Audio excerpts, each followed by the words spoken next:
Cinema മേഖലയിൽ സ്ത്രീകളുടെ പ്രശ്നങ്ങളെക്കുറിച്ച് പഠിച്ച ജസ്റ്റിസ് ഹേമ കമ്മിറ്റി റിപ്പോർട്ട് പുറത്തുവിടാൻ വിവരാവകാശ കമ്മീഷന്റെ നിർണായക ഉത്തരവ്. വ്യക്തികളുടെ സ്വകാര്യതയിലേക്ക് കടക്കാത്ത വിവരങ്ങൾ പുറത്തുവിടാനാണ് വിവരാവകാശ commissioner doctor A Abdul Hakeem ഉത്തരവിട്ടത്. 1 വർഷത്തോളം പഠനം നടത്തി 2019 സമർപ്പിച്ച റിപ്പോർട്ട് സർക്കാർ 4.5 വർഷമായി പൂഴ്ത്തിവെച്ചിരിക്കുകയാണ്. ഹേമ കമ്മിറ്റി റിപ്പോർട്ടിന് ഒടുവിൽ വെളിച്ചം വീഴുന്നു.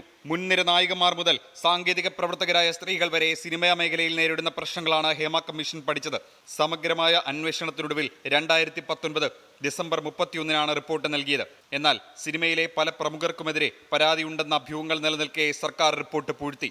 വ്യക്തികൾക്കെതിരെ മൊഴിയുണ്ടെന്ന സൂചനകൾ ശരിവെച്ചുകൊണ്ടാണ് റിപ്പോർട്ട് പുറത്തുവിടണമെന്നുള്ള വിവരാവകാശ കമ്മീഷൻ ഉത്തരവ്. റിപ്പോർട്ടിലെ വ്യക്തിവിവരങ്ങൾ ഉൾക്കൊള്ളുന്ന പാരഗ്രാഫുകൾ ഒഴിവാക്കി അപേക്ഷകർക്ക് റിപ്പോർട്ടിന്റെ പകർപ്പ് നൽകാനാണ് ഉത്തരവ്. നടിയെ ആക്രമിച്ച സംഭവത്തിന് പിന്നാലെ WCC മുഖ്യമന്ത്രിക്ക് നിവേദനം നൽകിയതോടെയാണ് ജസ്റ്റിസ് ഹേമ കമ്മിറ്റി ഉണ്ടാക്കിയത്. ഇന്ത്യയിൽ തന്നെ സിനിമാ മേഖലയിലെ സ്ത്രീകളുടെ പ്രശ്നങ്ങൾ പഠിക്കാനുള്ള ആദ്യ കമ്മിറ്റി. അത് വലിയ നേട്ടമായി ഇടതു സർക്കാർ ഉയർത്തിക്കാട്ടി. WCCയും വനിതാ സംഘടനകളും പലവട്ടം ആവശ്യപ്പെട്ടിട്ടും സ്വകാര്യതാ പ്രശ്നം ഉയർത്തി സർക്കാർ ഒഴിഞ്ഞുമാറി. ഒടുവിൽ വിവരാവകാശ കമ്മീഷന് മുന്നിൽ അപേക്ഷ എത്തിയപ്പോഴും സർക്കാർ ഒളിച്ചുകളി തുടർന്നു.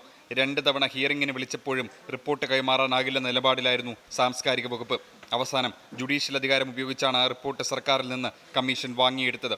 സാംസ്കാരിക വകുപ്പിലെ ഉദ്യോഗസ്ഥർക്കെതിരെയും ഉത്തരവിൽ വിമർശനമുണ്ട്. ഉത്തരവ് നടപ്പാക്കുന്നുണ്ടെന്ന് വകുപ്പ് സെക്രട്ടറിയോട് ഉറപ്പുവരുത്താനും കമ്മീഷൻ നിർദ്ദേശിച്ചിട്ടുണ്ട്. 24 തിരുവനന്തപുരം. വിവരാവകാശ കമ്മീഷണറുടെ മാർഗനിർദ്ദേശം അനുസരിച്ച് ജസ്റ്റിസ് ഹേമ കമ്മിറ്റി റിപ്പോർട്ട് പുറത്തുവിടുമെന്ന് മന്ത്രി സജി ചെറിയാൻ. കമ്മീഷണർ ആരെയും പേരെടുത്ത് വിമർശിച്ചിട്ടില്ല. സാങ്കേതിക പ്രശ്നങ്ങൾ പരിഹരിച്ച് മാർഗനിർദ്ദേശങ്ങൾ നടപ്പാക്കുമെന്നും സജി ചെറിയാൻ പറഞ്ഞു.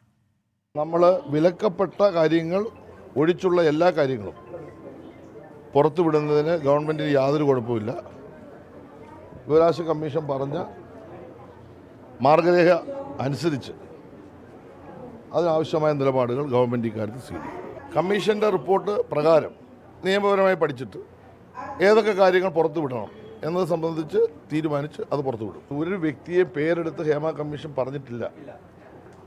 ചില സംശയങ്ങൾ, ചില സാഹചര്യ തെളിവുകളൊക്കെയാണ് അവർ പറയുന്നത്. അത് വെച്ചുകൊണ്ട് നമുക്ക് നമ്മുടെ നിയമം അനുസരിച്ച് ഒരു കേസിനോ മറ്റു കാര്യങ്ങളോ നമുക്ക് പ്രൊസീഡ് ചെയ്യാൻ പറ്റില്ല. ഇതിൽ പറയുന്ന ഒരു വ്യക്തിയുടെ പേരില്ലാത്തതിനാൽ ഏതെങ്കിലും ആൾക്ക് ആരെയെങ്കിലും ഉദ്ദേശിച്ചാണോ ഈ കമ്മീഷൻ പറഞ്ഞത് നമുക്കറിയില്ല.